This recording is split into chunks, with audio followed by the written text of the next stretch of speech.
Hello दोस्तों, मैं हूं आपका शुभेंदु और हिंदी 24 न्यूज में आप सबका फिर से बहुत बहुत स्वागत है। आज है 22 मार्च 2026 रविवार और मैं आपके लिए लेकर आया हूं दुनिया के टॉप 20 ब्रेकिंग न्यूज अपडेट्स। तो चलिए बिना देर किए आज के इन टॉप 20 ब्रेकिंग न्यूज अपडेट्स पर एक नजर डालते हैं। ईरान इजरायल अमेरिका युद्ध अब चौथे हफ्ते में प्रवेश कर चुका है और तेजी से एस्केलेट हो रहा है। अमेरिका के राष्ट्रपति डोनाल्ड ट्रंप ने संकेत दिए हैं कि वे युद्ध को वाइंड डाउन करने या समाप्त करने पर विचार कर रहे हैं क्योंकि अमेरिकी लक्ष्य लगभग हासिल हो चुके हैं। लेकिन साथ ही उन्होंने अधिक सैनिकों और जहाजों की तैनाती की घोषणा की है। ट्रंप ने नाटो सहयोगियों को कायर कहा है क्योंकि वे होर्मुज जलडमरू मध्य को फिर से खोलने में मदद नहीं कर रहे।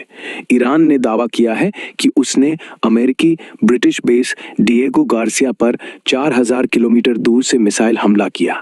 हालांकि अमेरिका ने इसे फेल करार दिया और दोनों मिसाइलों को रोक लिया। ईरान के IRGC के प्रवक्ता की इजरायली हवाई हमले में मौत हो गई। ईरान ने इजरायल के गुप्त न्यूक्लियर प्रोग्राम के हार्ट पर मिसाइल हमला किया जहां नेगेव क्षेत्र में विस्फोट हुए और तेल अवीव में कई जगहों पर सायरन बजे। नतांज न्यूक्लियर संवर्धन केंद्र पर फिर से हमला हुआ लेकिन रेडिएशन लीक नहीं हुआ। ईरान ने वैश्विक पर्यटन स्थलों पर अमेरिकी और इजरायली अधिकारियों को निशाना बनाने की धमकी दी है। कुवैत में ईरानी ड्रोन हमले से एक बड़ा तेल रिफाइनरी में आग लग गई। ट्रंप ने चीन से होर्मुज संकट सुलझाने की अपील की लेकिन चीन ने अनदेखा कर दिया। अमेरिका ने ईरान के खार्ग आइलैंड को कब्जा करने या ब्लॉकेट करने की योजना पर विचार कर रहा है। इस युद्ध के कारण वैश्विक तेल की कीमतें रिकॉर्ड स्तर पर पहुंच गई हैं, जिससे भारत में पेट्रोल, डीजल, LPG और अन्य ईंधन की कीमतों पर भारी दबाव है। भारत सरकार ने कमर्शियल LPG आवंटन 50% बढ़ाया है और घरेलू उपभोक्ताओं को PNG की ओर शिफ्ट करने की सलाह दी है। कई इलाकों में बायोमास ईंधन जैसे लकड़ी, गोबर के उपले और कोयले की मांग बढ़ गई है। राहुल गांधी ने रुपए के रिकॉर्ड निचले स्तर 93.7 तक गिरावट पर हमला बोला और कहा कि चुनाव के बाद महंगाई आएगी, पेट्रोल LPG महंगा होगा। प्रधानमंत्री नरेंद्र मोदी ने ईरानी राष्ट्रपति से बात की, ईद उल फित्र और नौरोज की बधाई दी तथा ऊर्जा ढांचे और शिपिंग लेन पर हमलों की निंदा की।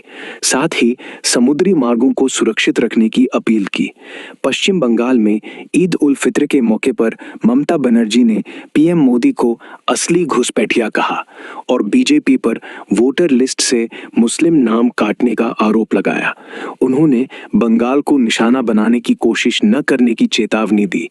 असम और केरल विधानसभा चुनावों की तैयारियां तेज हैं, जहां बीजेपी ने उम्मीदवार घोषित किए हैं और कांग्रेस से कई नेता पार्टी छोड़ रहे हैं। पुडुचेरी चुनावों के लिए NDA में सीट शेयरिंग फाइनल। AINRC सलायस और बीजेपी 10 सीटों पर लड़ेगी। उत्तर प्रदेश के मथुरा में गौ रक्षक चंद्रशेखर महाराज फरसा वाले बाबा की ट्रक से कुचलकर मौत हो गई, जिसके बाद समर्थकों ने दिल्ली आगरा हाईवे जाम कर दिया। पुलिस पर पथराव हुआ और हिंसा फैली। समर्थकों ने इसे हत्या बताया, पुलिस ने दुर्घटना कहा। CM योगी ने सख्त कार्रवाई के निर्देश दिए और शाम को गौ संरक्षण पर बैठक बुलाई। वाराणसी में कॉलेज में सीनियर छात्र ने जूनियर को गोली मार दी, आरोपी फरार। पीड़ित परिवार ने एनकाउंटर की मांग की। राजस्थान के टोंक में एक मौलवी ने नमाजी की पेट्रोल डालकर हत्या की, आरोपी फरार। झारखंड में धर्मांतरण के प्रयास पर 5 महिलाएं हिरासत में। दिल्ली में UN न्यूज एजेंसी के दफ्तर को सील कर दिया गया, जहां पुलिस और पैरामिलिट्री ने 50 से अधिक पत्रकारों को बाहर निकाला और मारपीट का आरोप लगा। ये भूमि विवाद के कारण हुआ। दिल्ली के उत्तम नगर में ईद की नमाज शांतिपूर्ण रही। मुस्लिम समुदाय ने पुलिस पर फूल बरसाए। एयर इंडिया की वैंकूवर फ्लाइट में बड़ा ब्लंडर, गलत प्लेन भेजा गया, जिसके कारण 8 घंटे बाद उड़ान वापस लौटनी पड़ी। इससे कंपनी को भारी नुकसान। एयरलाइंस ने 60% फ्री सीट सिलेक्शन के फैसले का विरोध किया और किराए बढ़ने की चेतावनी दी। पाकिस्तान ने अमेरिकी रिपोर्ट के जवाब में दावा किया कि भारत 12,000 किलोमीटर रेंज की मिसाइल बना रहा है, जिसमें अग्नि V और K5 शामिल है, जो अमेरिका को भी निशाना बना सकती है। हिमाचल प्रदेश बजट में 1 लाख गरीब परिवारों को 300 यूनिट फ्री बिजली, 1500 रुपए मासिक पेंशन जैसी घोषणाएं। पंजाब में मंत्री लालजीत भुल्लर ने इस्तीफा दिया क्योंकि एक अधिकारी के सुसाइड वीडियो में उनका नाम आया। बॉलीवुड में धुरंधर 2 ने बॉक्स ऑफिस पर 300 करोड़ पार कर लिया। ओडिशा का एक सी फेयर पर्शियन गल्फ में फंसा, परिवार सुरक्षित वापसी की अपील कर रहा है। इंडस वाटर्स ट्रीटी पाकिस्तान के खिलाफ आतंकवाद रोकने तक सस्पेंड रहेगी। महाराष्ट्र में नासिक के ज्योतिषी अशोक खरात पर महिलाओं के शोषण और संपत्ति हड़पने के आरोप में गिरफ्तारी। असम चुनावों में कई बड़े नेता पार्टी बदल रहे हैं।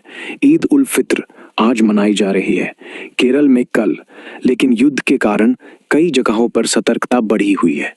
ट्रंप ने ईरान को डिफीट करार दिया, लेकिन ग्राउंड ट्रूप्स भेजने पर विचार कर रहे हैं, जिससे अमेरिका में विरोध बढ़ रहा है। ईरान ने क्लस्टर मिसाइल से इजराइल पर हमला किया, जिसमें कई मौतें हुई। तो ये था आज का टॉप 20 ब्रेकिंग न्यूज अपडेट्स। आशा करता हूं कि आपको वीडियो अच्छा लगा होगा। अगर आपको हमारा वीडियो अच्छा लग रहा है तो वीडियो को लाइक कीजिए, चैनल को सब्सक्राइब कीजिए और पास में जो बेल आइकन है उस पर प्रेस करके ऑल कर लीजिए, ताकि इस तरह के न्यूज़ से संबंधित अपडेट सबसे पहले आपके पास पहुंच सके। धन्यवाद।